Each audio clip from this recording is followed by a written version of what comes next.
board meeting of the Ross Valley Sanitary District to order. Julia, can I have a roll call, please? Yes, thank you. Borstein is absent. Gaffney is absent. Kelly? Here. Meggs? Here. Scylla? Here. Thank you. Thank you. Will you join me in the Pledge of Allegiance? I pledge allegiance to the flag of the United States of America and to the republic for which it stands, one nation, under God, indivisible, with liberty and justice for all. Thank you. Item number 2, approval of the agenda. Does anyone have anything they want to move around or do with the agenda? It's not a very long agenda. No. Do we have any particular need to do so, in your opinion? I have a suggestion. I have a fairly lengthy verbal report from the GM, and since we have a guest, and for item number 9, I was going to suggest we move item 9 before the verbal reports and potentially even before the committee reports out. That's up to you. I'd move the agenda with that change in mind, moving 9 up to after 3 and before 4. Sounds good. We'll move it to right after open time for public comment. So can I have a motion on that revised agenda, please? Approve the agenda as. You just did that. Yep. We need a second, Pam. Second. Great, thank you. Julia, roll call vote, please. Yes, thank you. Is caller 1 a member of the board? Maybe not. Okay, then Borstein is absent. Gaffney is absent. Kelly? Yes. Meggs? Yes, just a quick thing. When you say absent, maybe you should just say, I mean, never mind, forget it. And I'm sorry, Wait a minute. your vote was an aye? Great, thank you. Scylla? Yes. Thank you. Okay. Julia, So can you hear me? yes, we can, Michael. We thought that might Okay. be caller 1. Yeah, that caller 1 is me, and anyway, I am here, and so that's it. Yes. Okay, great. So now we have open time for public to raise items not on the agenda or for future agendas. I don't see any public, and so therefore I don't think we're going to have any public comment. Okay, seeing nobody else saying anything else, we'll move on to what is our agenda item number 9. Consideration of accepting the district's defined benefit pension plan valuation reports as of June 30th and the GASB and Opeb valuation. And I'll turn it over to Felicia, is that right? And Ira's going to be presenting. Great. Yeah, I'll take an introduction of that item. As you pointed out, Director Scylla, we do have a guest presenter this evening with us. So I'd just like to remind the board that in 2018, we did contract with GovInvest for actuarial and technical services related to pension and other post-employment benefit valuations. And then in 2019, the board provided policy direction to staff to pay down our unfunded liability in pension and Opeb to the tune of an additional contribution of $100,000 towards Opeb for 6 years and $350,000 annually towards our unfunded liability to pension, with the intention of paying those down, paying the pension portion of our unfunded liability down in 12 years. I'm going to turn it right over to Ira. He has a great presentation to discuss our valuation reports and answer any questions that the board may have about those reports. So Ira, without further ado, I think Julia can make you the presenter and you can take it from here. Okay, thank you. Is there an echo when I'm talking? A little one. No, just. Michael, why don't you mute All right. also if you can? Michael?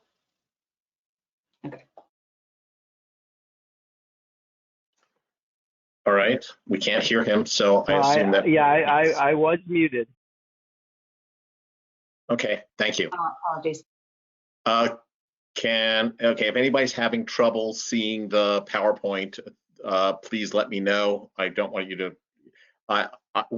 Yesterday, we went through a very detailed discussion of funding for both the pension plan and the retiree health plan. I'm gonna do sort of the highlights and the most important issues for this.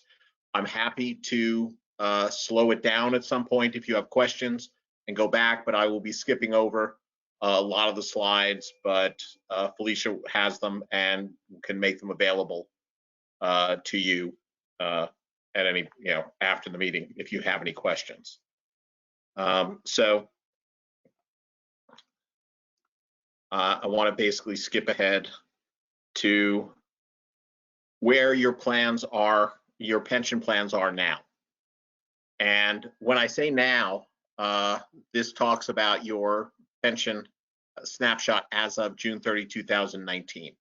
The most recent actuarial evaluation reports that CalPERS has done for California agencies were done as of June 30, 2019. They were delivered at the end of July, beginning of August 2020, and they are used to set your contribution rates for fiscal year 21-22, so for the fiscal year beginning this July. And as of that point in time, you had two different benefit structures. Your classic benefit structure for your main employees, your miscellaneous employees, and the PEPRA benefit structure. The PEPRA benefit structure are for those employees who have been hired since 2013. So much shorter time. Your classic plan is 70% funded. Your contribution requirement, we break into two pieces. Normal cost is the part attributable to each year of service. As they earn it, you pay for that year of service. The UAL, the unfunded actuarial liability piece, is paying for the shortfall of the funding for past service. So your CAT is a piece to catch up from the funding. So since you're 70% funded, you have a significant piece here for the classic plan to pay for unfunded liability. Now, first thing we did is we took a look to see how your funding for the classic plan and the PEPRA plan compare to other agencies across California. In terms of the classic plan, you are 70% funded, and most of the classic miscellaneous plans are in the 70 to 80% range. So most plans are where you are. The reason for that is that most plans you're all in CalPERS, and most of the unfunded liability that appears across the state is due to a combination of two sources. It is either due to CalPERS falling short on their investment return, so not having investment return that hits the target, or CalPERS lowering their expected investment return. And they've been doing that consistently over the last 20 years. In the late 1990s, the assumed rate of investment return was as high as 8.75% per year. It's been slowly dropping down, so that now they're assuming that they're gonna earn 7% a year moving forward. And I'll talk in a little while about whether that's realistic. But the short, I guess, explanation on that is the less that they assume is coming from future investment return, the more has to come from you. And as they lower the investment return, your funded percentage drops, the liability you need to have in the plan goes up, your assets stay the same, so your funded percentage goes down. And that's why most agencies in California addressing the same economic issues are all in the same general category, 7 to 80%. The PEPRA plans tend to be in the 90% range because they've only been in existence since 2013. And so it's less impacted by investment return. And there have been fewer assumption changes during that time period. Now, in terms of the normal cost, which reflects the level of benefit that you provide to your employees, your classic benefit is close to, but a little higher than the average benefit for most members, most class, and most miscellaneous plans across the state. Your PEPRA is pretty much the exact same benefit. The law, when it kicked in, basically said everybody is going to be getting the same benefit structure for everybody hired beginning January 1, 2013, all across the state, all public employees. So that's going to be in the same place. But you'll notice that your miscellaneous, your classic members, your long-term employees, their normal cost percentage, the cost for each year of service is a little more than 12. For your newer employees, it's about 7.5. So if you look at where pension costs are going, your normal costs as a percentage of pay is expected to decrease over time as your population shifts from being mostly employees hired prior to 2013 to eventually being all employees hired after 2013. So as you shift, your cost as a percentage of pay is going down slowly. It's roughly going down at about the same pace that your pay is expected to go up. So in dollar terms, your normal cost should stay relatively steady. And if we look in dollar terms at your total contribution, we see in this graph that the orange is your normal cost. That stays relatively consistent over time. The purple is your unfunded liability payment. It's your payment for past service as you catch up. And you'll notice that that is a majority of your contribution for most of the next 16 years, that it is increasing, it's scheduled to increase significantly over the next few. The main reason for that is that CalPERS made some final changes lowering their discount rate in 2015, 16, 17, and 18. And those changes they phased in over a 5-year period.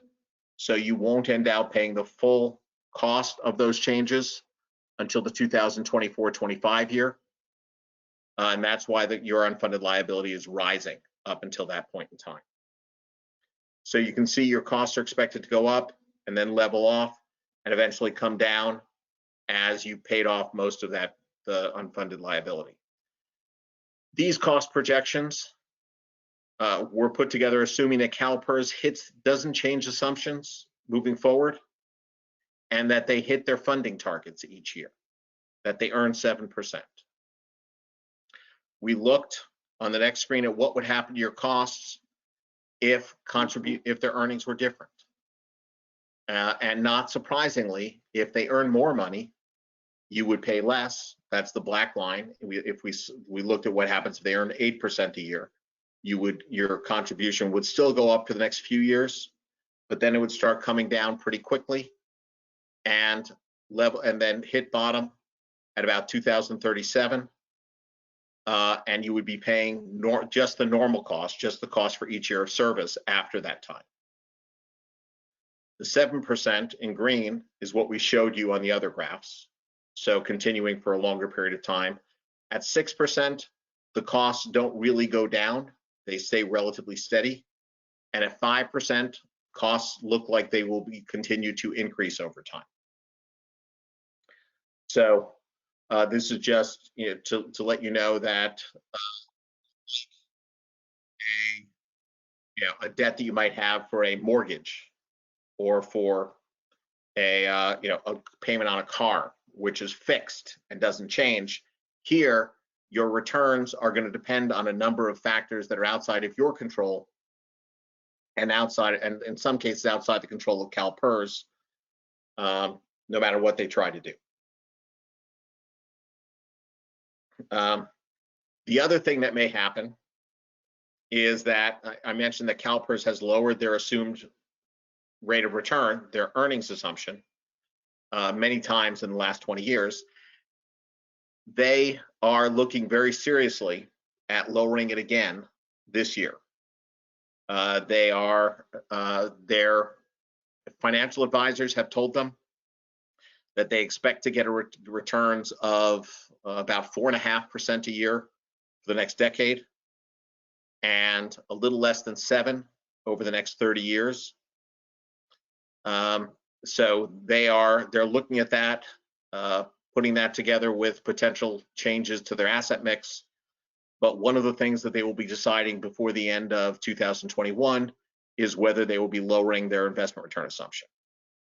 And while we don't know exactly what they're going to do, we modeled what would happen if they did another 0.5% drop in the decrease in the rate. And what you could see, the blue line is if they kept it at 7 and then hit their targets.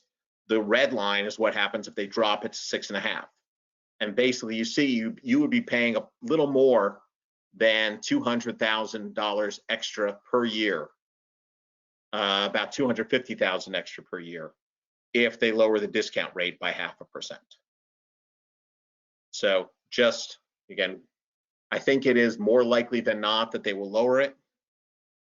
They do not have a history of making a big jump like this all at once.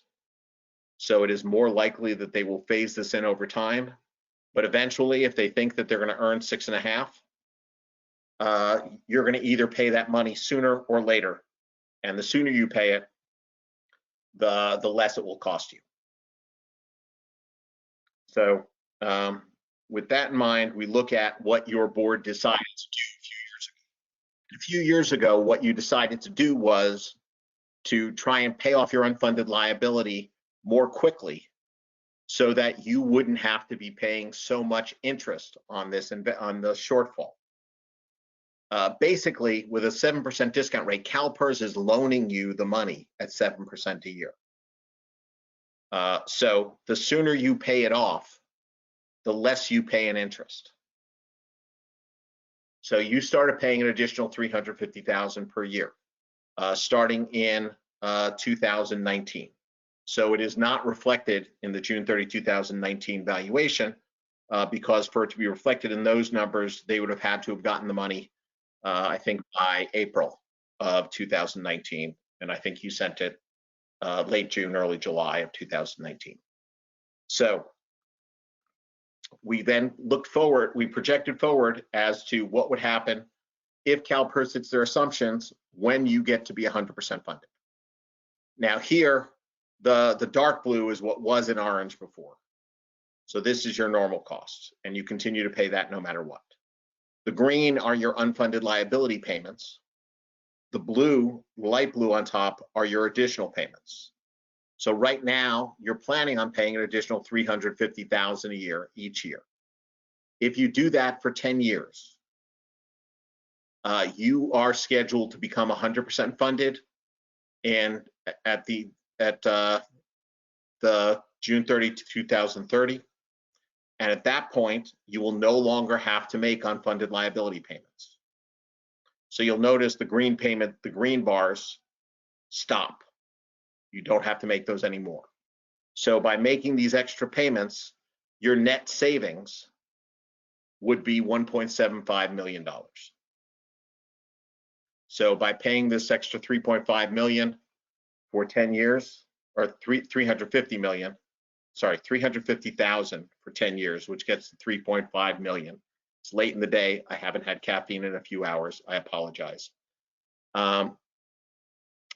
You end out paying $5.25 million less after that for a net savings of $1.76 million.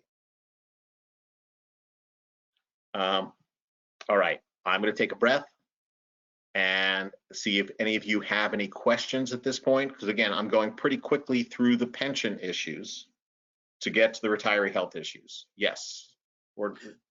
Yes. Thank you, Mary, for letting me speak. A couple of questions. One, so this isn't broken down by unfunded pension liabilities and unfunded Opeb liabilities, is it? This is both of them together? This is just the pension. I'll get to the Opeb next. Thank you.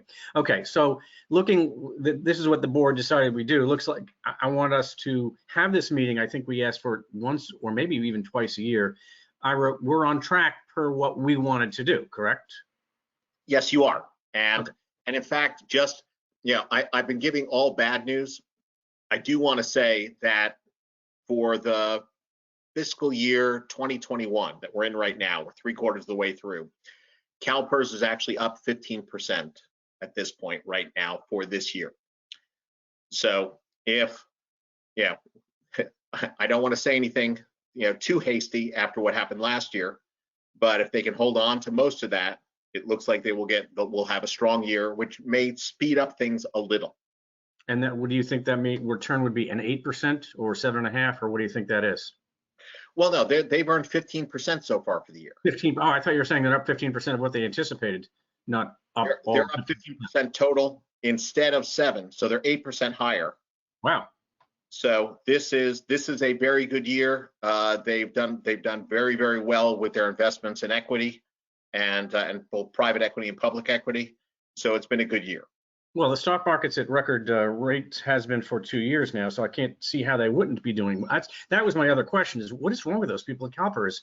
They can't pull in 7%. I mean, that's not part of the reason why they're having more and more trouble getting to 7% is they have approximately 1/3 of their portfolio in fixed income, and fixed income right now is earning 1%, close to nothing.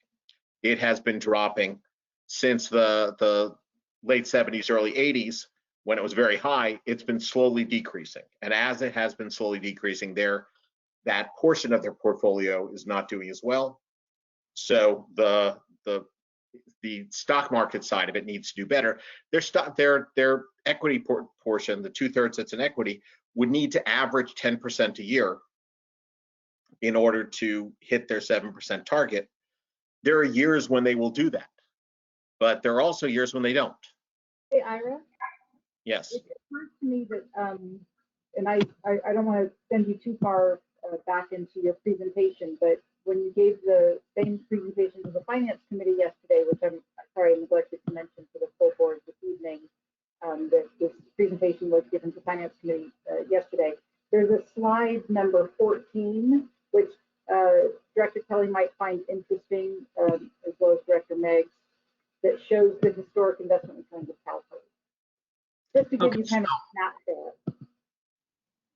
Yeah, I'll look at that in detail a bit later. 2009 was a bad recession, but it's not that impressive. I mean, what do these guys run a gas station most of the year and then just do CalPERS on a weekend, or what?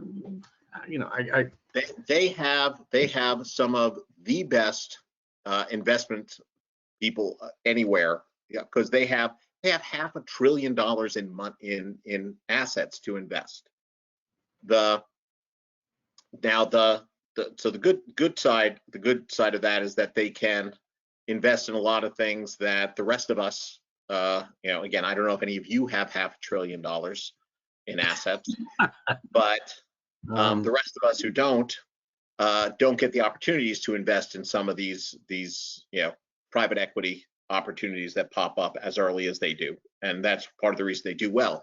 The other side of this, though, is because they have so much money. Whenever they try and move their assets, they move the market.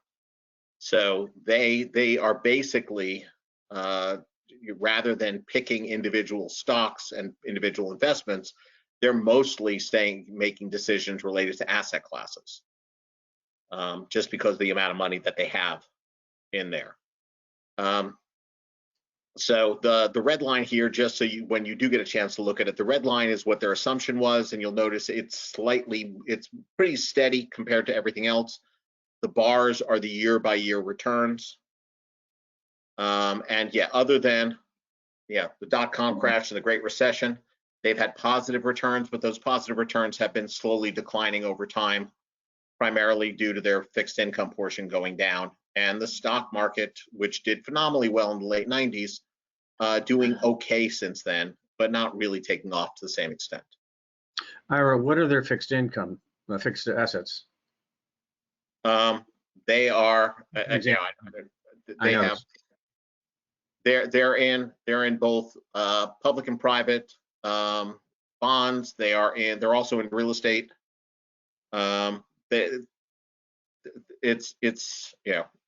It's a variation. I can get more information. I can get the link to their website with more information if you'd like to see it. Okay, and can I assume this PowerPoint will be on our website? Yeah. Okay, that's it for now for me. Mary, thank you. Mute. Any other questions on the pension? Thank you. Okay. So hopping ahead, let's go to the OPEB. OPEB is another word for your retiree health plans. OPEB stands for other post-employment benefits, or post-employment benefits other than pensions. And while technically that refers to retiree health plans, dental, vision, or life insurance, you just have retiree health benefits. So this is the OPEB is the accounting term, and it refers to your retiree health benefits.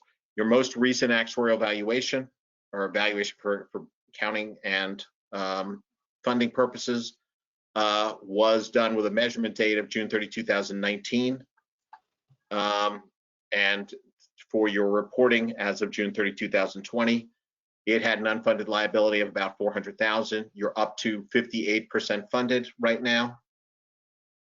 And your contributions, designed as a percentage of payroll, are 1.9% of pay for the OPEB plan. So if we look at that, and that's a combination, as we said, for the pension plan, of the normal cost, the cost for each year of service, plus paying off the unfunded liability. So that is designed to stay relatively steady. If you just followed that 1.9%, that funding target, you are scheduled to be 100% funded as of, I think, 2038, the 38, 39 year. So it's 18 years from now. And as with the pension, if the investment returns do better, then you'll get there faster. If the investment returns do worse, it'll take you a little bit longer. Or in this case, your funding methodology is designed to get you there at the same time. And the way they will do it is charge you more each year. Now, you have more control over your OPEB than you do the pension. The pension funding methodology is controlled by the CalPERS board. The OPEB funding methodology is controlled by your board. So you have more control over this. And this is the basic contributions. Your board decided to try and get there faster, to take a step and to make additional contributions. You decided to pay $100,000 extra per year to get you to 100% faster, make those contributions until you got to 100% funded. And if you do that, you'll see here the normal costs continuing, the unfunded liability payments in green slowly go away in 6 years, and in 6 years you are of extra 100,000. That's enough to get you to 100% funded on the retiree health plan. And by making those 6 extra payments, you end up having $1 million less in unfunded liability payments and interest being made out in the future years. So your net savings is a little more than $400,000 for those contributions. This assumes that you will continue to hit your funding target, which for the OPEB plan is 7.45% less expenses. So one more thing on the retiree health plan, but I want to pause here for a moment to check, see if there are any questions related to the funding process for the regular OPEB, the regular retiree health benefits. Yeah, Pam, go ahead. So, and I may be off here, but does this include, when you talk about the retirement health benefits, right? You're including the cost of the spouse and those figures, or how does that play out? There's no spouse. Okay, never mind. So all right, actually, this may help a little bit. Right now, your district pays 40% of the premium for employees that work a full career, retire from the district, and go immediately into retirement. In late 2019, you negotiated with your bargaining groups to increase that from paying 40% of the premium to be as much as 100% of the premium in a couple steps. For if they retire, they have to retire directly from the district. They have to do it have at least 5 years of service. But if they have 10 years of service with the district, they get 50% of the premium. 15 years when they retire, they get 75. 20 years, they get 100%. To bump up that payment, you agreed to do that as long as the employees paid for the cost of that increase. And so the initial estimate of the cost for that increase was $109.73 per pay period per employee. So for each employee, $109.73 of their pay is now being contributed into the OPEB trust on top of the contributions you are making. Now, since this kicked in after June 30, 2019, which was the measurement date for the last valuation report, it was not taken into account in that valuation report. Valuation report just paid for the 40% that you are paying for. So we looked to try to see whether the $109.73 appeared to be a reasonable cost for the additional benefits that are being provided. So we matched that up against the normal cost, which is the cost for each additional year of service, to see if at least on an ongoing basis, the $109 was paying for what would be a little more than a doubling of the benefit, because some people are bumping up to 50, some to 75, some to 100. This should bump up to at least twice what it was before. We also, since you're giving it to all employees, we then measured it against the full contribution, including the cost for past service, because this should be paying for the increase for not just future service, but also for past service if they're going to pay the full cost. And that's what we showed on the next graph. And what we see is that the employee contributions, when we compare them to the normal cost, it's roughly 200% of the normal costs. So that's more than enough to go from 40%. You were paying for 40%. They're now paying for an additional 80 on top of that to get to more than 100. So they're paying more than enough for just an ongoing basis. If we look at it, the dark blue here, we compared that against your contribution that includes both a normal cost and an unfunded liability component.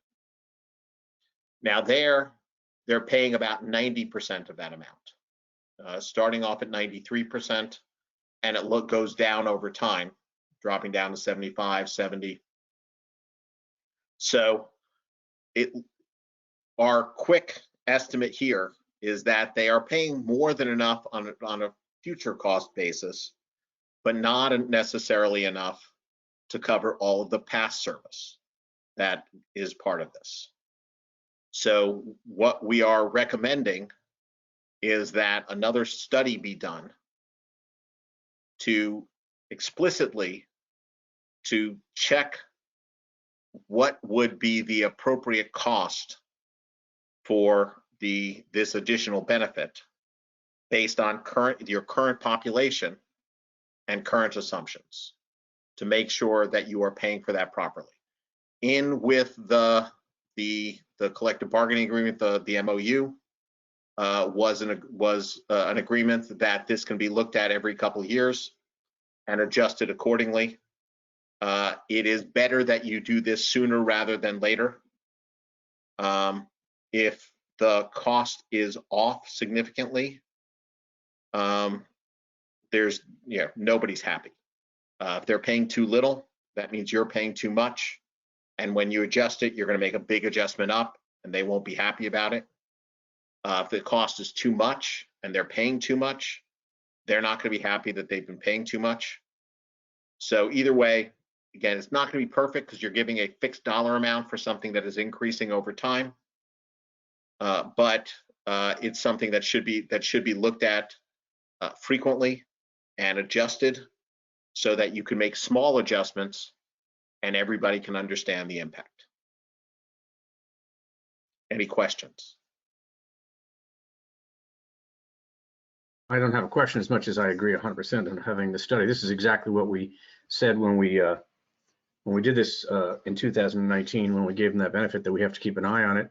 And we also agreed when we made these original assumptions about paying off the unfunded pension and the unfunded Opeb that we would keep an eye on these on a regular basis. We've got to keep these on track. We can't let this be something we planned on and then find out in 3 years we're off track. So I agree 100% with what you're saying, Ira.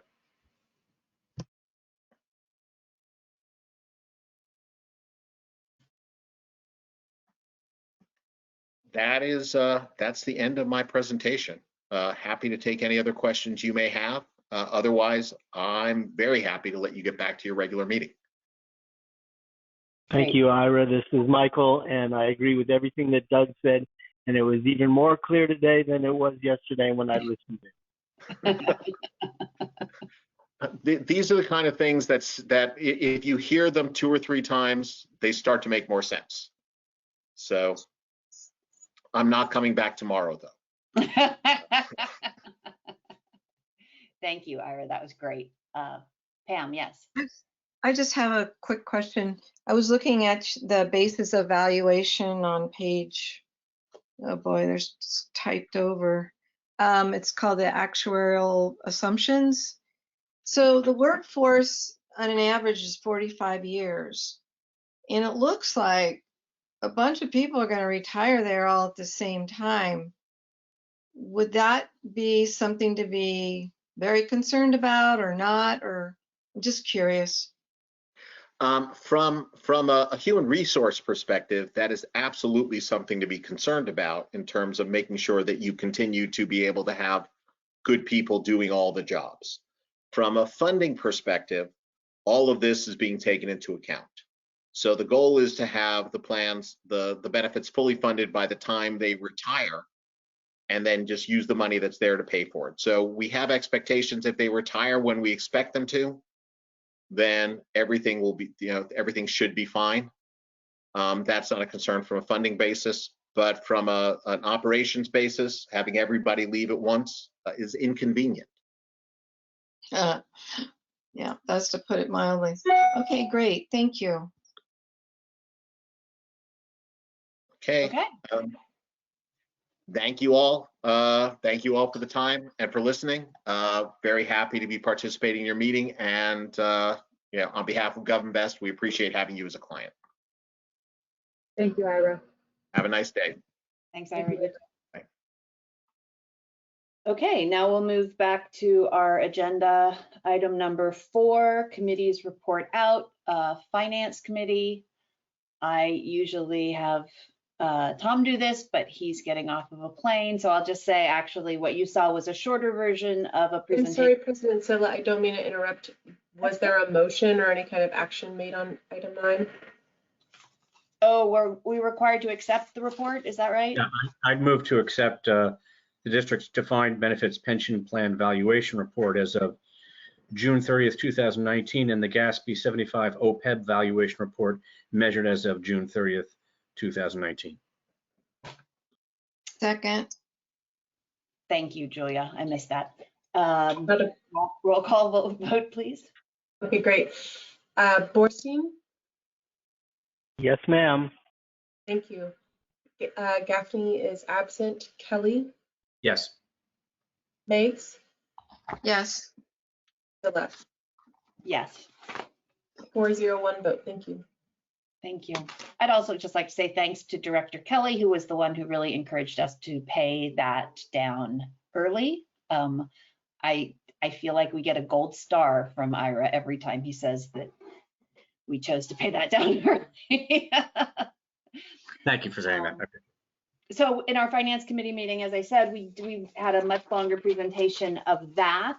You know, and we will be in a position to pay down more, I think, as a result of some other income that we may be receiving. You know, that was noted in the meeting, right? We're in a pretty good place, and our ratepayers are in a pretty good place, given these expenditures.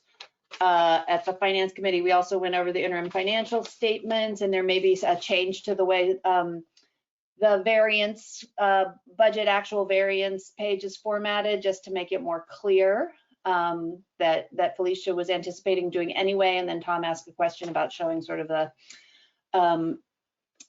formulas that may help us understand exactly how we're cutting to those numbers and help us understand our month-to-month variances from the budget, even better than we do already. And then we reviewed the agenda item number 8 regarding the pump stations, and the award of the contract to SOMAS. And so we'll discuss that on our main agenda. So that's all I have to say about the Finance Committee. Doug, do you want to give us a Central Marin Sanitation Agency report? Sure will. Thank you. We had a public hearing for the proposed public project ordinance, bid ordinance.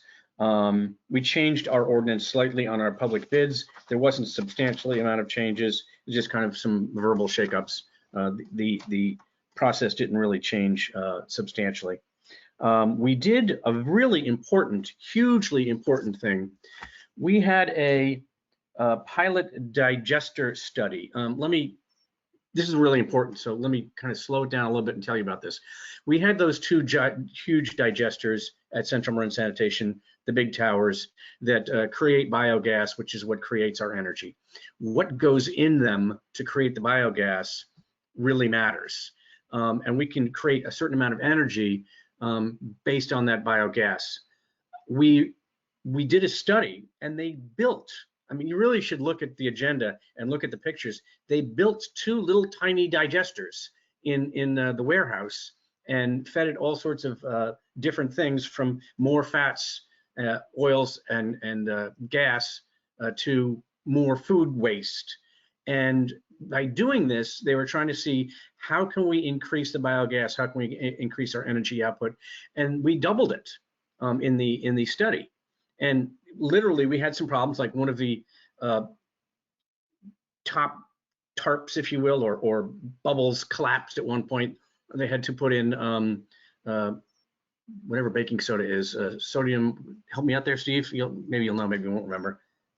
You want to try? Sodium bicarbonate. Thank you. To kind of settle its stomach. Sodium carbonate. Thank you. No, it was bicarbonate, wasn't it? I think it's carbonate, because sodium bicarbonate is baking soda, I believe. Yeah, and that's what I thought they said it was. Anyway, just one of those. Sodium carbonate. It was incredibly important. It's never been done, and we asked, has this ever been done before? So they're actually going to start doing a white paper on this. We had some of our vendors participate in this because they were interested in the study, so they donated their time. And basically, we feel when we do this live that we can double our energy output there, and sell more green energy to Marin Green Energy. So it was a really important study. It was really, really well done. I'd urge you to look at the agenda, look at the pictures from CMSA's meeting. And I was really, really pleased with it. It was really a well done job. We also agreed to pay for the administrative building roof replacement. That came in slightly under our budget, so we're pleased about that. We had a low bidder, unfortunately, that didn't meet all the requirements of the bid, so they got kicked out.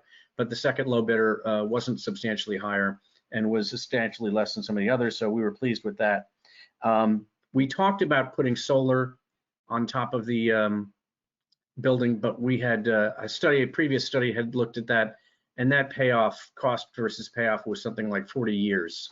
And so at this time, even in the interest of being good shepherds of the environment, we also wanted to be good shepherds of our ratepayers' money, and so we are not going to do that at this time.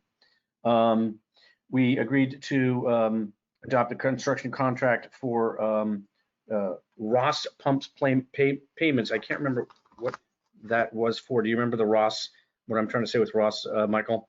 I'm looking at these pictures. These pumps are old and they're something like 30 years old. They're being replaced. It's part of our normal operating plans. This was nothing odd or unusual. And it wasn't significantly amount of money. It was exactly. It was in the CIP. Yeah. And we also agreed that, over time, the meeting has always been at 7 because of traffic problems with previous board members. Simply, we're changing the time to 6 o'clock. Not a big deal. So we changed that. That's about it. That was the meeting. Thank you. Any questions? One other thing that there's a good chance it's going to happen is some beekeepers noticed that there's a whole lot of trees and flowers and fruit trees around the CMSA campus. And CMSA has been approached if they can put beehives that will help pollinate, keep the bee population alive even better. And so that would be really fun if we had beehives at CMSA. Great. We'll see how the workers feel about that. Okay. You don't mess with the bees. They don't mess with you. Not anywhere where the workers are, far away. Okay. North Bay Watershed Association. Pam, was there a meeting this month? There was on April 2nd, and they did a little something differently. They invited in guests from One Water North Bay communities. And so they had 6 different organizations who shared what their communities are doing, and also talked about environmental education, awareness, and activities for Earth Day. I'm going to send you all the more formal minutes, but also there'll be links in there. And they did an excellent job for bringing in community education, family events, like Solano County's doing a demo gardens tour, permaculture, and Napa's doing some virtual days, in-person activities. And so there's a whole slew of different activities. And Sonoma County actually has an ecology center, and so they have geared up looking at some water issues and activities around that. Friends of Petaluma River were there. Marin County Stormwater Pollution Prevention Program, and San Rafael talked about what programs they're doing and tried to use, water as an emphasis. And that was it. It's very different. So that's all. All right, thank you. Verbal report by general manager. I hear this is a big one. Great. Thank you for those updates. Those are all exciting updates from the board members this month. And on the last point there, I remember when I was on the regional board, back in 2008, 2009, we were working with cities about putting in green infrastructure as part of the stormwater management program. And there was a lot of pushback, but there were some early adopters, as with any evolving program. And I remember musing about how my home, Marin County, I couldn't identify a single parking lot, green street.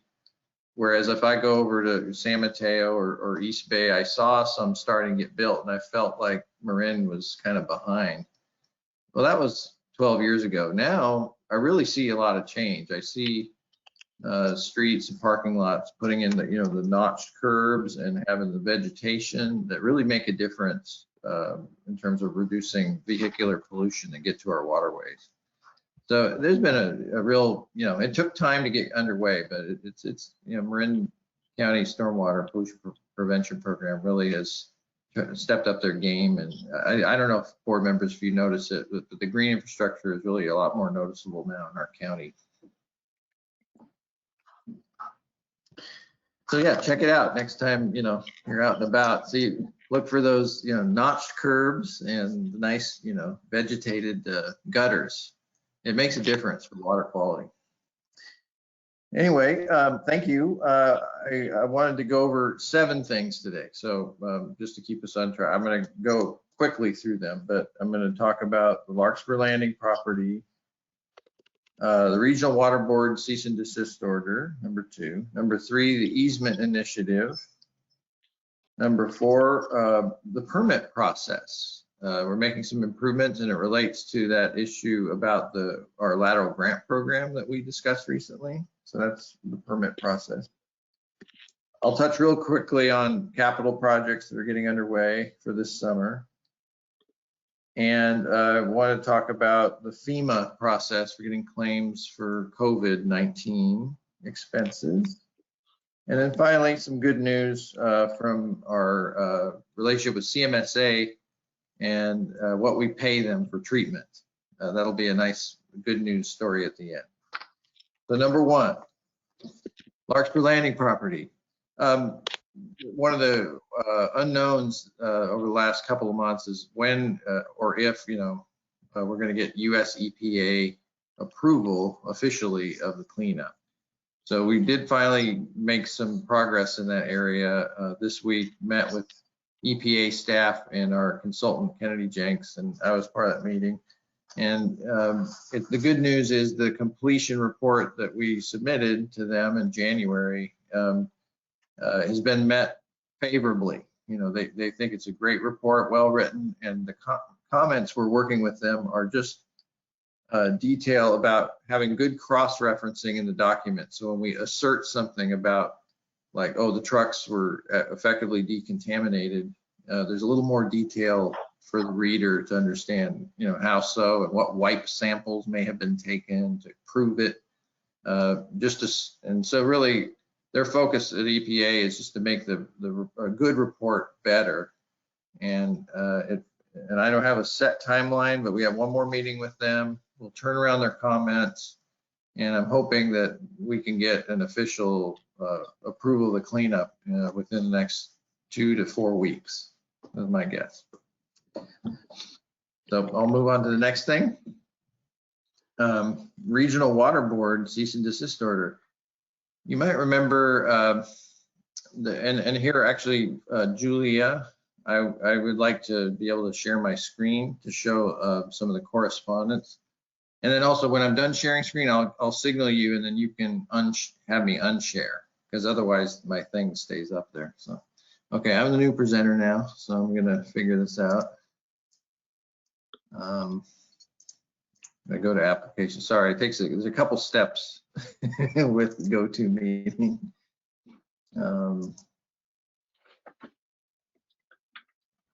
Almost there. Here we go.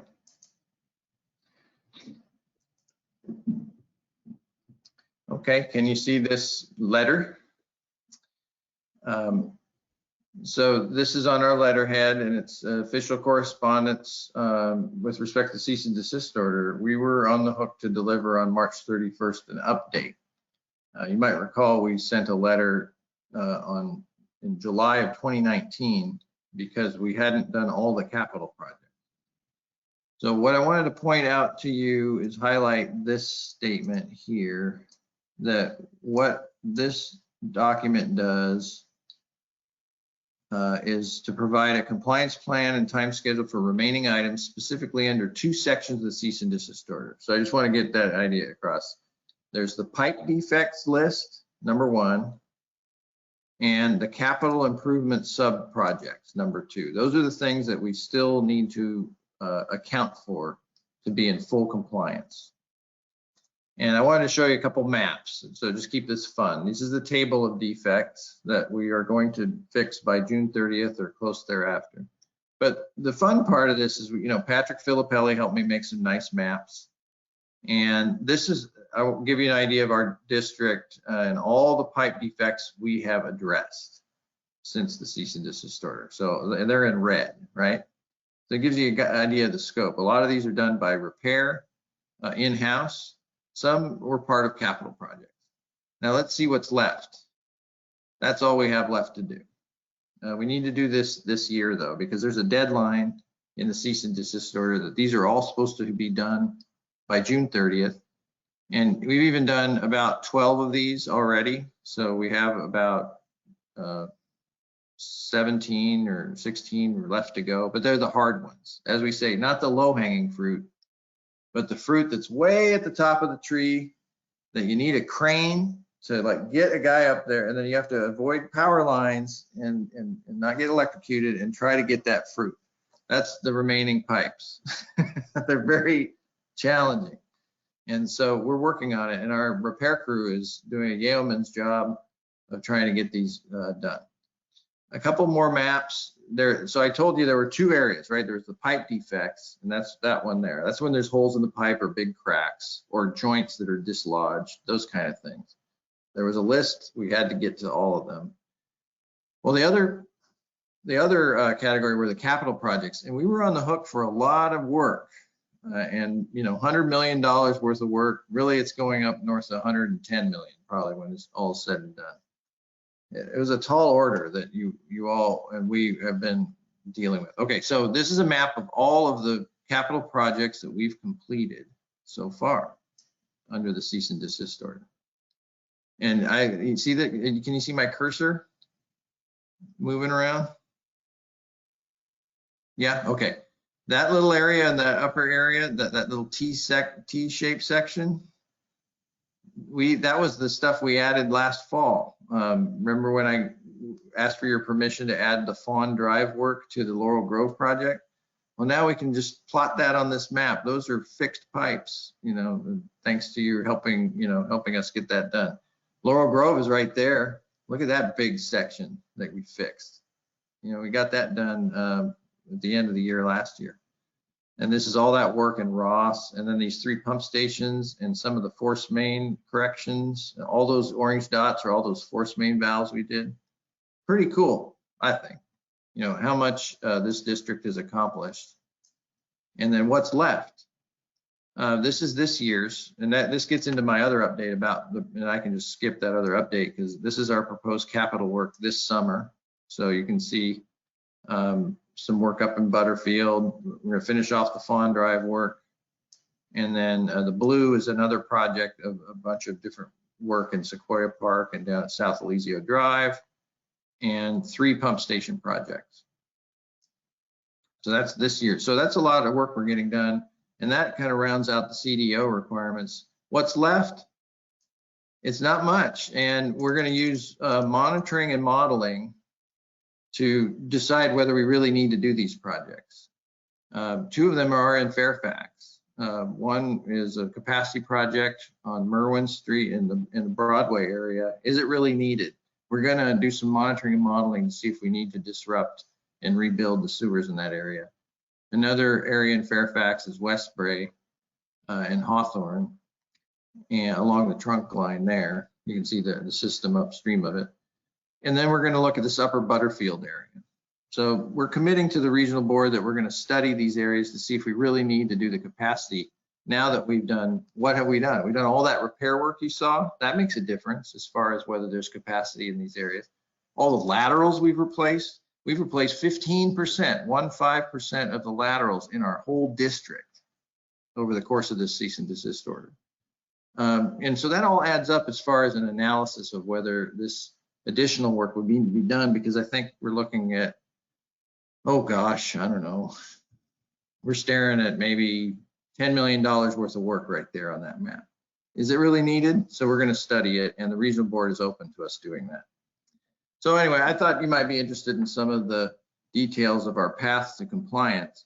The proposal is, you know, later at the end of the letter, you know, I talk about we're going to do an upcoming annual report in January 2022.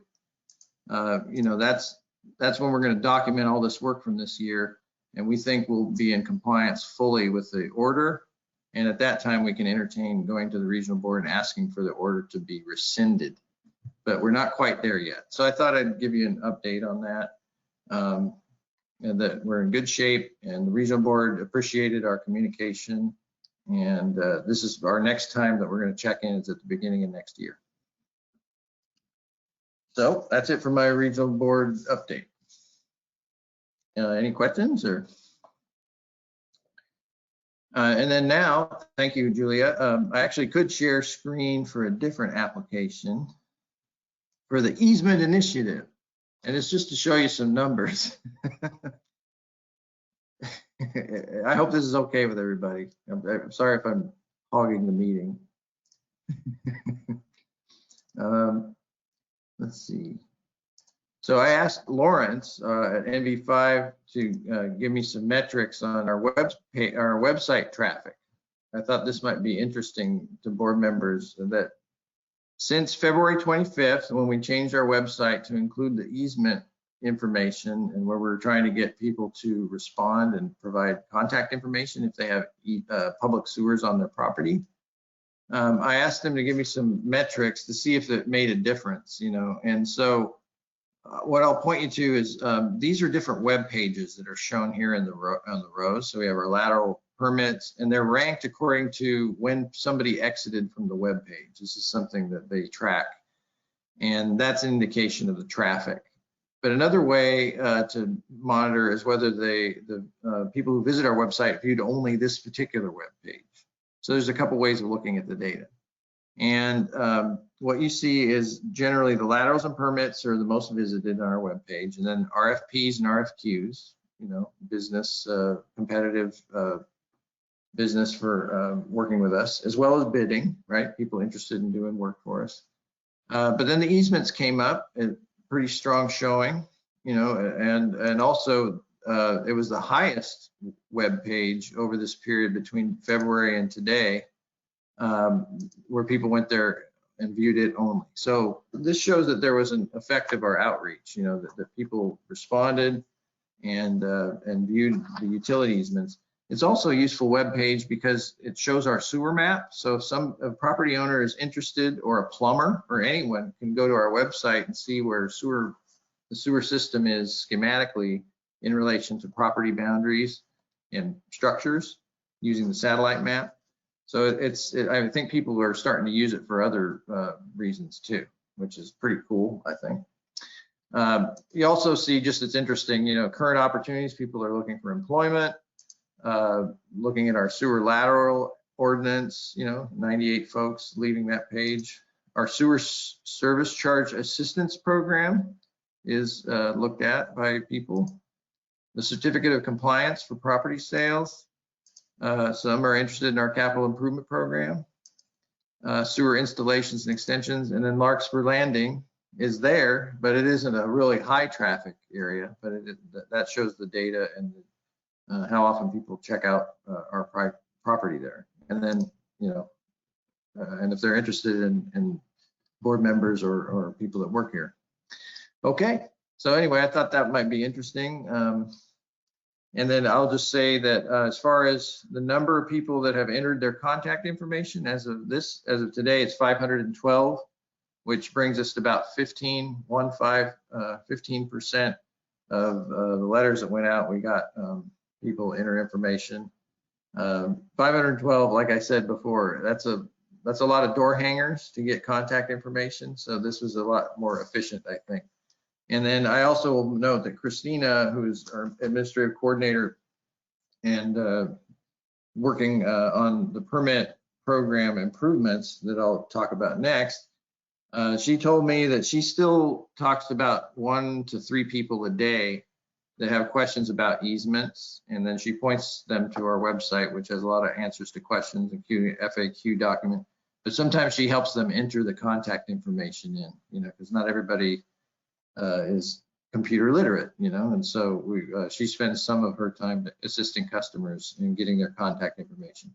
And again, we use that so when we are out doing maintenance, we give folks a heads up that we're going to be coming out onto their property. And it's been going well. So that's the easement initiative update. Related to that issue, and so we can go ahead and stop sharing.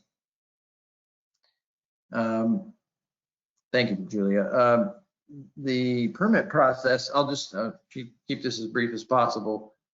When we looked at the lateral grant resolutions, right, the lateral grant program resolutions, and at the board meeting, we talked about maybe collapsing 2 into 1 and updating it, and taking into account times when we might, still honor the grant, even though the strict letter of the process wasn't followed. What that triggered was a review of our permit process. And we identified that if we have things come in the door earlier in our process, these misunderstandings about qualifications for lateral grants are likely to be avoided. And so rather than just go straight to the resolution change, we actually, and Christina Velazquez was the leader in this, as well as Julia, took a critical look at our process and compared it to Corte Madera, compared it to the city of Richmond, and with an eye toward being consistent with other districts. And so that from a customer service standpoint, they have a similar process. And, the punchline there is, I've got my cheat sheet. We actually coordinated with, like I said, with Corte Madera and came up with a new permit application system. There's a new form, and on April 12th, Christina sent out an email to about 70 recipients, including, plumbers and other folks we work with often with the permit process, realtors and that sort of thing, that we're going to have submittals up front that include the video inspection and a sketch of the proposed work and site plan with certain data, and to have that provided up front in the process instead of later on in the process. And there's other details, but just by doing that, we think we're going to avoid the misunderstandings that we had before. So I really want to thank administrative staff for moving this forward, coordinating with our inspectors to make it a better customer experience, and then we'll follow on after. And then the effective date, just to be clear, you can't just do this overnight. So we sent the email on April 12th, and effective May 17th, this will be a new process. So we're giving everyone 1 month to kind of get their heads around what the new process will be here. And then May 17th, we'll initiate it, implement it, and then we'll work on the language changes to the lateral grant resolution after we have the new permit process in place. So any questions? I hope that was clear. You didn't really tell us what the new process changes were specifically. Yeah, instead of just paying a fee, and Julia, you can help if I don't get this quite right. Instead of just paying the fee and then our inspectors, get an address and they go out and have to coach folks during the process, we get a sketch, we get the video and the fee all in one package. So the application components are more spelled out now, and that makes us more consistent with other districts. Okay. What we've learned, and we think this will be the best way to address those misunderstandings about who's qualifies, because it's usually based on looking at the video, right? So if we make sure we get the video in with the permit application, that's going to solve that problem mostly. Okay, thank you. Well, was this triggered in part by the gentleman we had in? Okay. And will it address his issues? Okay, great. I don't need to know the details. Yeah, it's one of the, you open up, how it is. You open up a little bit and you're like, hey, we could approach this differently. And a lot of institutions are that, we've been doing it this way since, for 10 years or whatever. And so we just identified an opportunity for continuous improvement, and everybody's pretty excited about it, actually. We think we're going to save some time in the field. And so this should reverberate in positive ways, including customer service. That's great. I think it's really great that we're flexible enough to be like, hey, maybe we should think about how we do things. Wonderful. Absolutely. Good. I want to rock and roll along here. I don't have to go into great detail. I already touched on the capital projects, so I already got that one off. Check. It's going to be a busy summer. One thing I wanted to note, it was a year ago, hard to believe, right? In April of 2020, when we hired RGS to work on the COVID exposure plan. Remember that? And the board members instructed us as staff, you know, how many hours are they going to need for this? And you wanted to report back when they hit 40 hours.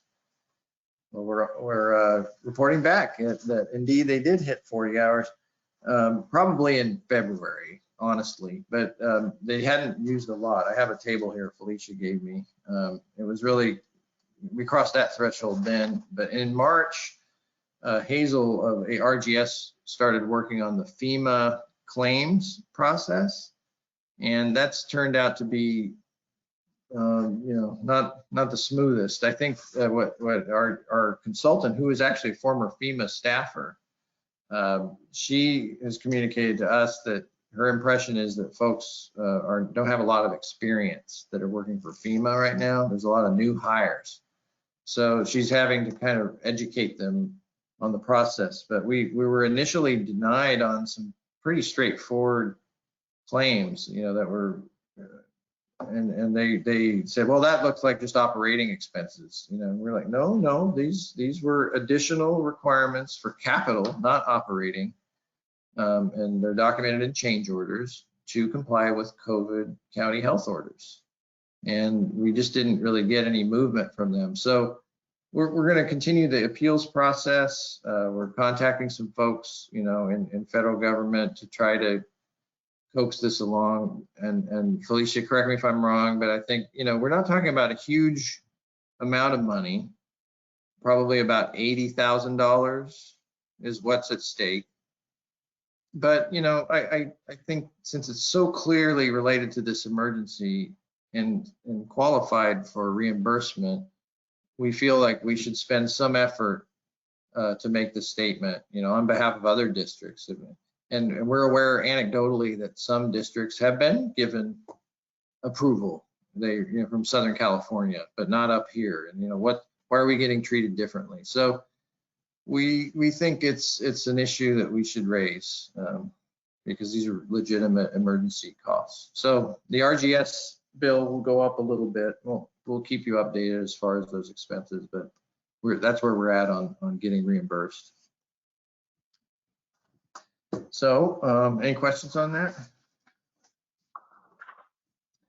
And then we'll move on to the 7th final update, which is the good news. I think Director Kelly, you've been interested in this, I know.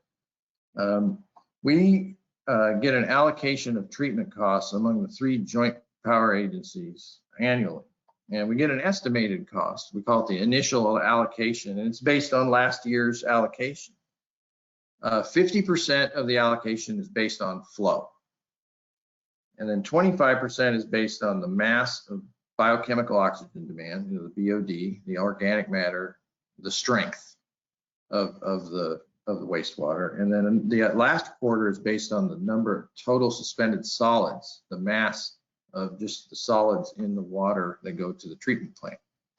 Well, you probably know this, but when you calculate mass of BOD and TSS, those are dependent on flow. You know, it's flow times concentration. So flow has a huge impact on what we pay for treatment. And all the investments, the $100 million of capital work, are geared toward reducing infiltration of groundwater and inflow of stormwater into our sewer system. So the hope is our allocation should be coming down relative to the other districts if we're more aggressively implementing capital programs, which we are. And the good news is our allocations keep coming down. So in the 3 years I've worked for you, this is the 3rd year in a row where the final allocation is lower than the initial allocation. This year, you know, we started with last year's allocation of 49.04%. That's with, you know, flow plus BOD plus TSS. It's 49.04, and the final allocation is 47.62%. So it went down 1.42%. Well, it doesn't seem huge, but when you multiply that times 6 million, it's kind of, that's real money. We are paying CMSA this year $179,360 less than what we budgeted. And this is the same story that we had the last 2 years. So something seems to be working, because if you add up that, multiply that by 3, gee, that's $500,000 in 3 years. That's not small change. And then, but it's a zero-sum game, right? So who pays? This particular year, actually, Corte Madera still came down slightly. They were about even, but they came down 0.37%. So they saved about $46,000. Yeah, that's good for them. The San Rafael Sanitation District are going to pay more this year. Going to pay $226,000 more than what they initially were predicted. And I think that's happened to them the last 3 years in a row too. So I thought I'd pass along that good news that, we're looking on the infrastructure asset management plan, which we're going to give to the regional board, showing what our risk-based approach to capital is going forward.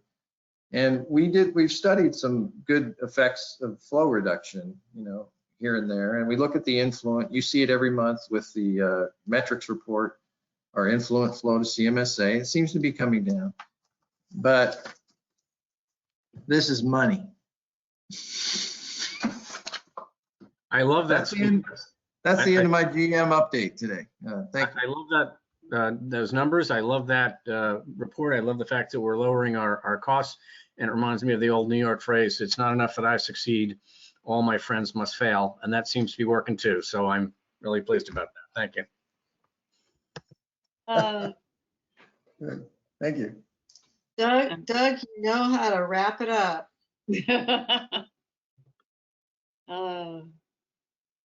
Thank you, Steve. That is great news. Although if we all start producing less, it'll come back into equilibrium, correct?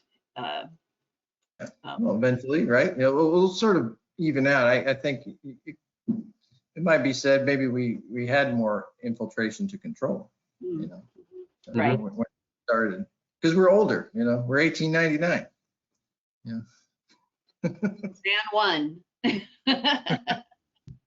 Okay, thank you very much. Any remaining questions? Seeing none. Okay, agenda item number 6, verbal report by board members and requests for future items. Are there any other reports by board members? I just want to remind everybody that the shared services workshop by Marin Lafco, again, Thursday, April 29th from 9 to noon by a Zoom meeting. If you don't have that, I know that Steve has that information. Oh, sorry. There's a prescription take back day in Larkspur, I believe, and I think it's next week. And I will, Julia, if I send it to you, if you could send it to the board members. I just can't remember the date right now. Thank you. Michael, anything or any requests for future items? No, we're good here. Okay. Did I mention the bees? Yes, you did. All right, then we'll move on to the consent calendar. Does anyone have anything they'd like to pull from the consent calendar this month? Okay, seeing nothing, I'll ask for a motion. I move we approve the consent calendar. I'd second. Thank you, Michael and Doug. Julia, roll call vote, please. Yes, thank you, President Silla. Borstein? Yes, ma'am. Gaffney is absent. Kelly? That was me, yes. Thank you. Megs? Yes.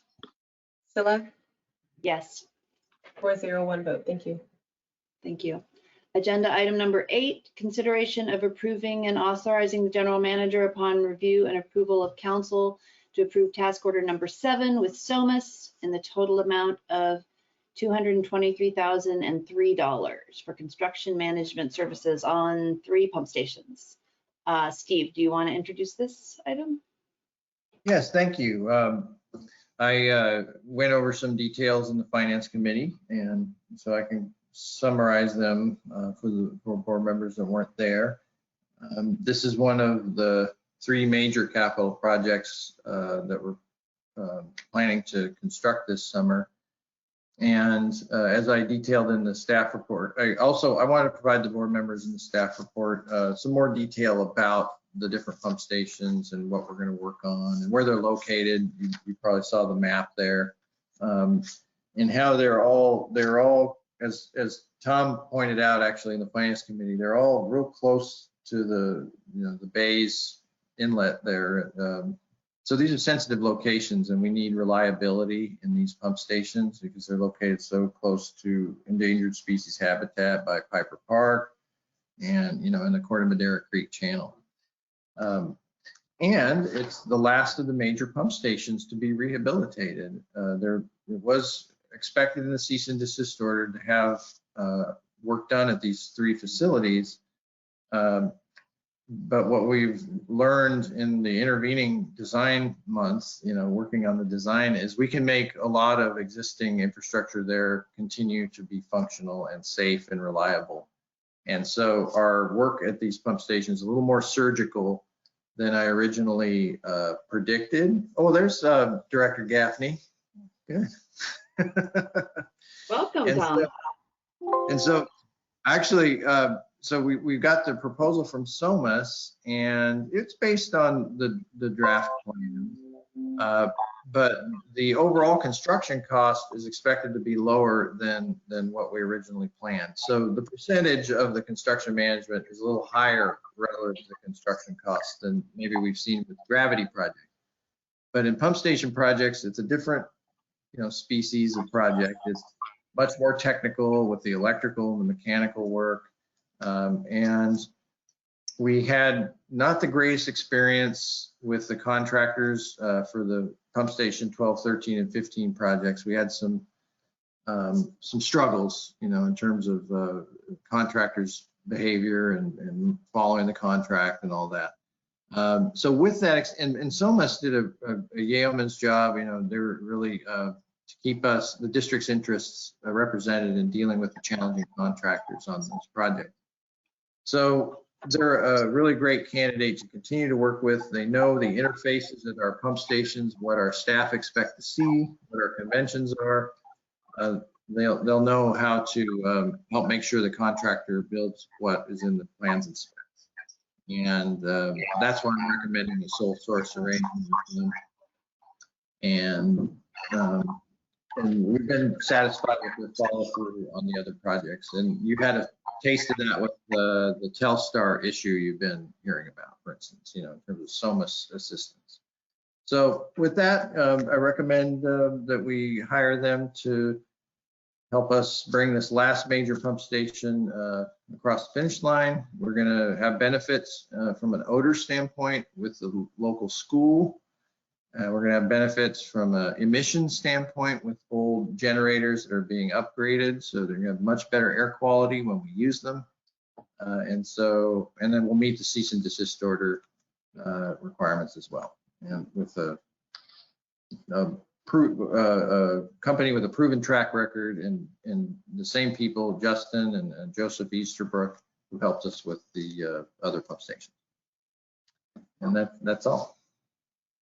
How long will this take, do you think? Good question. I think we can get a lot done this summer if we're successful getting it out to bid and getting good bids. But it will go into the fall. And so the school's been made aware of that.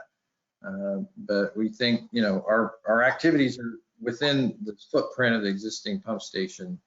So there'll be more of an issue of noise and not so much dust in terms of construction impact. But I think it'll be wrapped up before the wet season. Do we have a engineer's estimate of the cost of the actual project? Yeah, it's rough at this point. I did ask for that, and it's about 1.3 million. That does seem like it was budgeted at 3 million actually, so it's going to be less than what was originally budgeted. And could the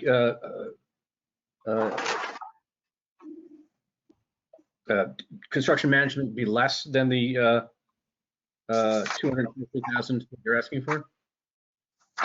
I believe so. I asked them just to give their recommended budget. give you an example, they helped us manage the force main appurtenances project last year, and they came in at about 70%. When all is said and done, they only used 70% of the budget. And so there's a good chance that we would have a similar outcome here, especially if we have some things some good fortune, like if we have a responsible contractor. I think the CM costs will come down commensurate. Do I get to vote since I came in so late? Yes, you do. You get to vote anytime you're here. This doesn't count as a meeting for me. Okay. As we discussed in, pardon me, as we discussed in yesterday, these pump station projects are in a really crucial position. They're all around Corte Madera Creek. So if anything goes wrong with them, we'd have a category 3 spill. We'd have a bad spill if anything. A category 1, the bad one, if anything happened to them. Is Michael not present? He is caller 1 Okay. on the phone. Aloha, Tom. All right. My plane finally got in. Good to Great. see you, and you look good. You're like in good shape, well rested and safe. So we discussed the fact that this is a sole source contract, and one thing that Steve said in the committee was he's not planning to, keep recommending this in perpetuity, but given the sensitive nature, and as he said, the relationship with SOMAS, and it's legally permissible as a sole source in this instance. So, oh, good. Andrea's back to nod. That was what I was hoping for.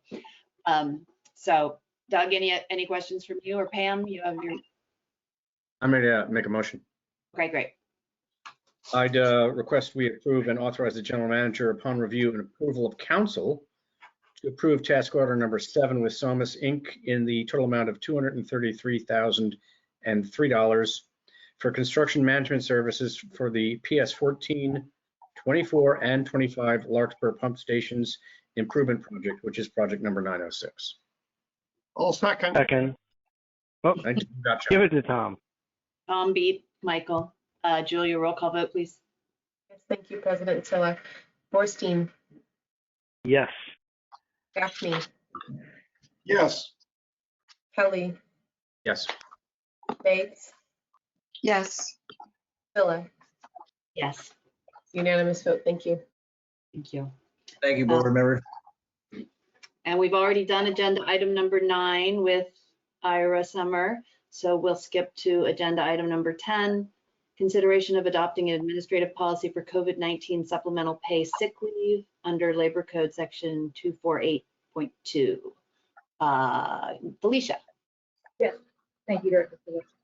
So this policy is in front of the board tonight as a result of legislation that was passed back in March of this year, effectively extenuating and extending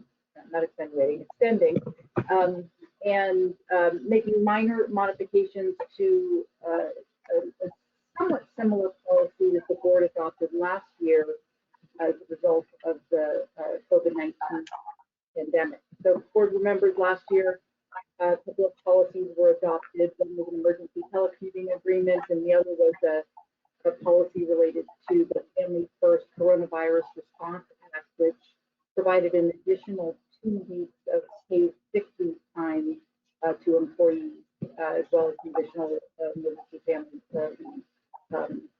And those policies, well, specifically the emergency paid sick leave policy, expired in December of last year, prompting the governor to again pass new legislation for this year, providing an additional 2 weeks of paid sick leave for employees through September 30th. And again, this is COVID-related sick leave. There's specific qualifying events that employees would be entitled to use this additional 80 hours of sick leave. So I prepared a draft administrative policy for the board's review, but again, this is mandated by the state. I'm happy to answer any questions the board may have. But we enacted this in accordance with, administratively already actually enacted this in accordance with the legislation, retroactive to January 1st of this year. I'm sorry, Felicia. I'm only getting some of what you're saying. It sounds scratchy or something. I don't know. You need a new microphone. I need my She's you know You spilled coffee on it or something. Maybe my binder was in the way. Ah, that is Oh my better. God. Yeah. Really? Yeah. Woo! Hi, everybody. Okay, But now I think in some, this is what we're legally required to do by the state. that's right. That's right. So the board adopted a similar legislative policy related to COVID sick leave last year. We're being asked to provide an additional 80 hours of sick leave to employees for COVID-related events this year, officially expiring on September 30th, but retroactive to January 1st of this year. So, darn that binder. Director Gaffney, do you have a question? Yeah. Yeah, has anybody used additional sick leave because of COVID? I mean, they have. Yes. Yes, absolutely. Yeah. In fact, this the new legislation provides this supplemental paid sick leave for vaccine appointments, which have been used by our employees this year, as well as Reactions. vaccine-related illnesses is also a qualifying event to use the supplemental paid sick leave.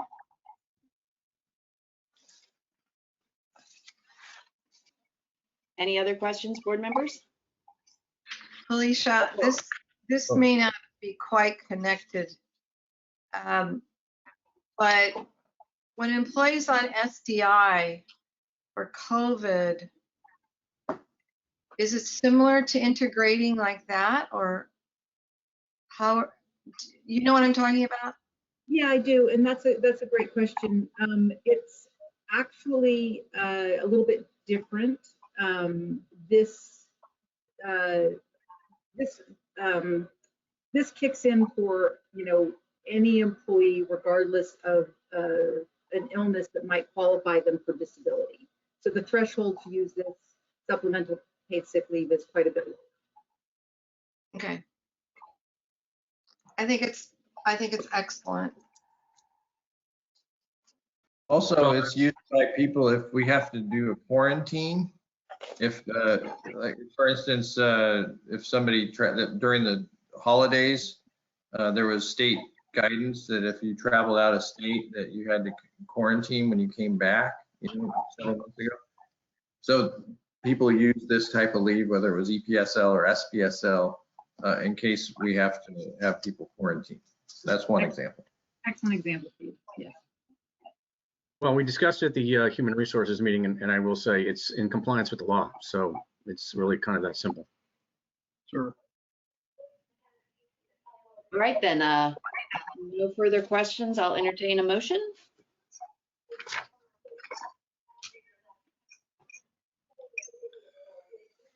Okay, let me Entertain a motion. get back to that. I'm not allowed to move, am I? I would move we adopt administration policy for COVID-19 supplemental paid sick leave, which is SPSL under Labor Code 248.2. Second. Second, I think get Pam done in there. doesn't matter, whoever. Okay, Julia, roll call vote, please. Yes, thank you. Borstein, Yes. Gaffney, Yes. Kelly, Yes. Meggs, Yes. Yes, did you say Scylla? I'm sorry, I didn't hear. Okay. Okay. Unanimous vote, thank you. Thank you. All right, anything in the performance metrics informational items you want to draw? Yes, Doug. I just wanted to ask about the SSO, why it was a level 1 when it was only 31 gallons. Was it cleaned up? And where was it? Yeah, technically level as a category 1 because it affected surface water, or it may have affected surface water because the location at Essex is right in the hub of San Anselmo. Okay. It's a side street just a block from the hub off of Red Hill. Is it the one behind Red Hill, like above, up? It above goes the up. Yeah. And, so it's not past the hub toward Fairfax. It's on the Miracle Mile side. And we identified it was coming up through the pavement cracks, and it went into the gutter. And we have an estimation method in terms of duration and geometry of the spill. So we come up with 31 gallons, and we couldn't recover it because it was this sheet flow, and it did get into the storm drain. So we can't say for certain whether it all went all through the storm drain system under the hub down into San Anselmo Creek, but we can't say it did not because we didn't. We were not in a place where we could isolate that storm drain and pump it out because of its location. So the cause was debris coming from a lateral. When we say that, it's really this rocks like drain rock. And this was another example of the type of illicit discharge into our system that triggered other SSOs in the month of February. And so our contractor outreach effort that Christina Velazquez assisted me with, and Manny Vigil did a Spanish version of the letter, and we sent it out to 79 contractors. It was right around the time of this spill as well. So we're hoping that we're going to get the word out to plumbers, pavement contractors, and others to notify us when they lose control of material in the sewer. So we will come out free of charge and remove it before it becomes a spill like this one. Thank you. Great Any metric. So great. I just want to add though, when you need a plumber, they don't come out. There's always a big delay, which is more of a spill. So that's a good point, Steve. Maybe that could be on big flashing letters on our website. But I agree with you. I don't think they would call us unless it was some big weird thing. So they lose control. A lot of times, the classic example is when it's laterals backing up in the building, or there's getting poor drainage. The plumber comes out and rods the lateral and dislodges a root wad, the roots that grow into the joints of the lateral pipe, and then they just send it down and jet it out, and then they're good. And that goes into our little system. And sometimes we have 4-inch diameter pipe, sometimes 6-inch, that those root wads can clog pretty quickly. And we have many spills that are caused by that type of thing. So we did the outreach for that as well. So not just the drain rock that gets into our pipes, but the root wads. And we said, we try to be friendly as possible and say, call us, no problem. We'll clean it up. But just let us know, because, and you won't be, if anything, we didn't say it in the letter, but it's like, you're going to be on a green list. You're going to be one of the good actors that are helping, letting us know, even if you left, put a bunch of debris in our sewer, as long as you tell us and we can clean it up, we think it's worth it, because otherwise we're explaining all these SSOs all the time, Right. We're to the water board. So yeah, I would just point out, we're trying to put a little extra effort in these metrics reports on the narrative. And so on page 3 or 161 of 173 of the packet, there's some pretty good detail there on the pump crew activities. We were doing IAMP work. We were actually sending these little sensors down the force main system, because we can't just put a camera down these pressure mains, and so we're using acoustic technology and we're going to get some reports on potential defects or none. You know, we can detect problems in the pipe based on acoustic technology. So that's part of the IAMP, and we're demonstrating the water board and interested public, you know, the integrity of the force main system, which Director Gaffney pointed out surrounds all the most sensitive environmental features in the watershed. And so we really have to be super careful to be aware of its condition and plan for capital improvements if needed. But I'll tell you, you know, if they're not needed, we can do more environmental harm than good replacing those force mains, because we're in that sensitive area and we can have construction impact, right? So it's a delicate balance. We don't really, just because it's old doesn't mean we need to go in and disrupt the environment to replace it if we can get more life out of it. So that was one of the things. And then just get a little detail on our work. I'll note that the repair crew, I'll bring some pictures maybe at the next board meeting. We don't need to do it today, but they're doing some great work trying to get those cease and desist order pipe defects fixed. You know, they're doing work like $10,000 jobs on the order of, you know, a couple, you know, maybe $1,500. You know, it's 1 on 10 as far as how much we're spending compared to if we went out to bid for this work. And so I'll show you some pictures of the work we're doing. The repair crew deserves a gold star for what they're doing these days. It's not low-hanging fruit. Maybe we should send them to San Rafael, but then that might not be money. That might not be money for us. Well, remember, we talked about that in November. You know, now we've got a system. If people want to hire us, yeah, we just want to make sure that our ratepayers, you know, get reimbursed for their investment. But we'll see what comes of it. Okay. We still have our work to do, though. So we're busy this year, but you know, maybe next year. No, seriously. Yeah, I get it. Well, you mentioned shared services. That's right. Well, may I say this? You know, we need to talk amongst, you know, with our staff, and I think you know this, Steve, but at the strategic plan at CMSA, it was the representative from San Rafael who said they wanted to have as one of our 7 prime objectives a goal of consolidation. And that is a huge change from her several years ago. I think we've done a good job on that board. But it begins with shared services. You know, consolidations is challenging for some of these districts. I think we should just, Corte Madera should be simple, because Corte Madera doesn't even have a sanitation agency. CMSA does it for them. So that's really kind of nothing. But San Rafael's looking for some help. They have a real pension problem, so we have to tread carefully. But shared services is a great way of starting. And so, you know, kidding aside, I really think that's where we need to go. And that's why I kept mentioning this consolidation meeting on the 29th.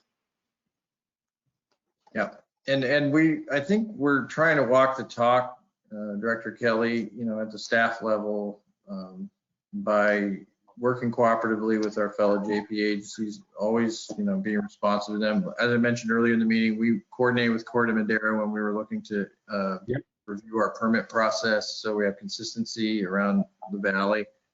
And so we pursue functional consolidation.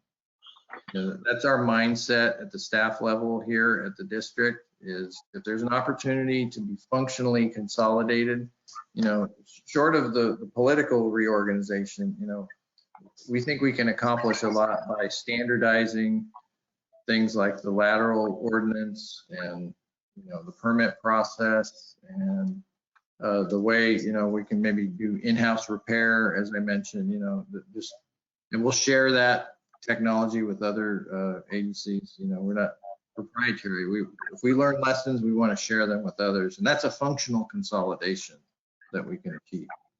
Perhaps we should, at some time that you think is appropriate, Steve, and the chair, put that topic on for a quick agenda item discussion. Yeah, it was a real hot button when I first was elected to this board, and so I imagine it still will be. On the other hand, yeah, There are arguments to be made.